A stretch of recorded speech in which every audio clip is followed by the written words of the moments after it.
kripto sebenarnya itu susah atau enggak sih?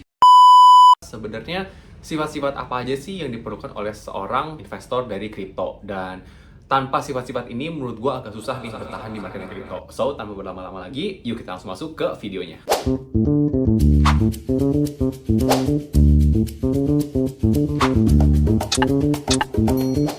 Halo guys, welcome back dengan gua Ken. Jadi video kali ini kita akan ngobrol-ngobrol seputar marketnya kripto.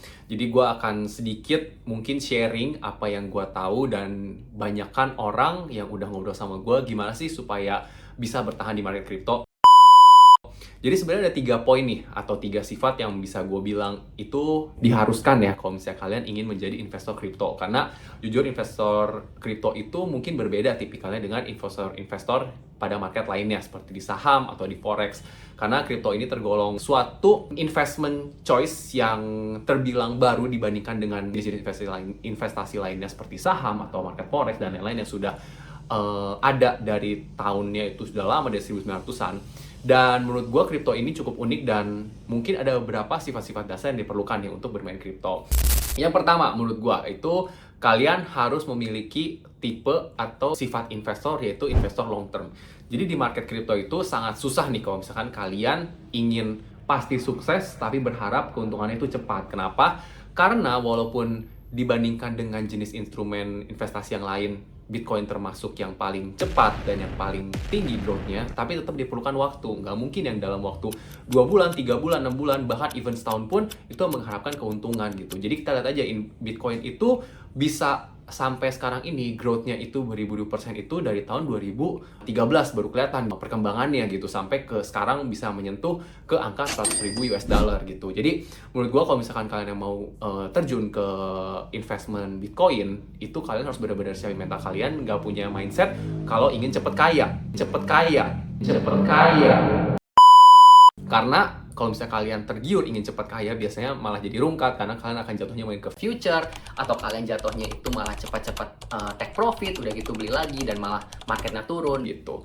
Ya, jadi itu yang poin pertama, kalian harus memiliki mindset investor long term. Kedua, kalian harus tahu white papernya dari Bitcoin sendiri. Jadi gue berani jamin banyak dari kalian yang FOMO beli Bitcoin, pengen beli Bitcoin, pengen cepet kaya, nonton segala macam info tentang Bitcoin, tapi kalian masih sedikit nih yang udah baca secara keseluruhan white papernya Bitcoin, white papernya dari Bitcoin sendiri. Jadi gue pernah bahas juga sebelumnya di video gue sebelum ini tentang white paper Bitcoin itu apa dan harus kalian baca kalau misalkan kalian benar-benar ingin masuk ke marketnya kripto atau Bitcoin ya, kita lebih spesifik ngomongnya. Dan white paper ini sebenarnya nggak banyak, cuma ada 7 atau 8 page seingat gue.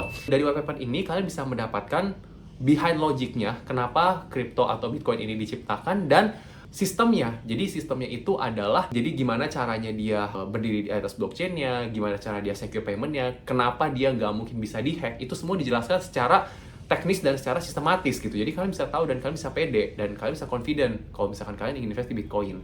Dan beda ya ketika kalian yakin invest di suatu aset itu, kalian akan secara pede dan gak ragu-ragu ketika ada berita jelek atau ketika ada berita yang menunjukkan bad news atau apapun itu, kalian gak akan kepengaruh gitu karena kalian tahu dasar dari Bitcoin ini sendiri itu udah kuat gitu. Itu yang kedua, kalian harus baca white paper Bitcoin dan kalian bisa nonton di video gue sebelumnya, akan gue tampilin yang ini.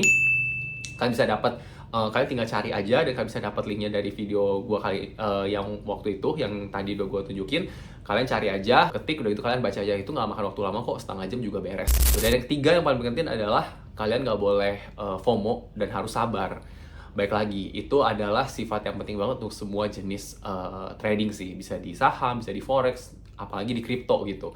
Kalian pengen earning banyak tapi kalian nggak sabar. Nah, itu biasanya yang menjadi aspek penghancur untuk keuangan kalian atau bisa kita sebut margin call.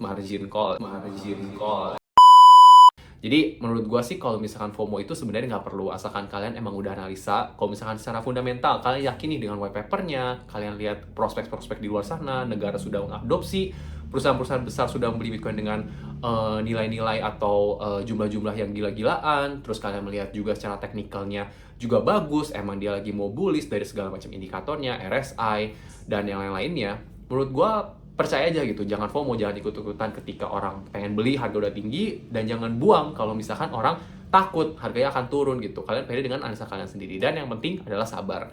Ketika kalian sabar, kalian tahan, itu biasanya membuahkan yang lebih besar dibandingkan kalian TP, kalian masuk, TP, kalian masuk. Ya, jadi ibaratnya kalian pasti sering dengar ya, kalau misalkan kalian itu kalau misalkan di market harus punya prinsip, udah beli terus lupa gitu. Jadi ya mungkin saran gue sih untuk kalian yang baru mau masuk ke marketnya Bitcoin, ya kalian harus punya 3 sifat ini sih. Yang pertama, kalian harus mengubah mindset kalian menjadi investor jangka panjang.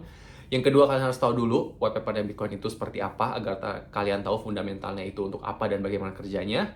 Yang ketiga, kalian harus sabar dan jangan FOMO.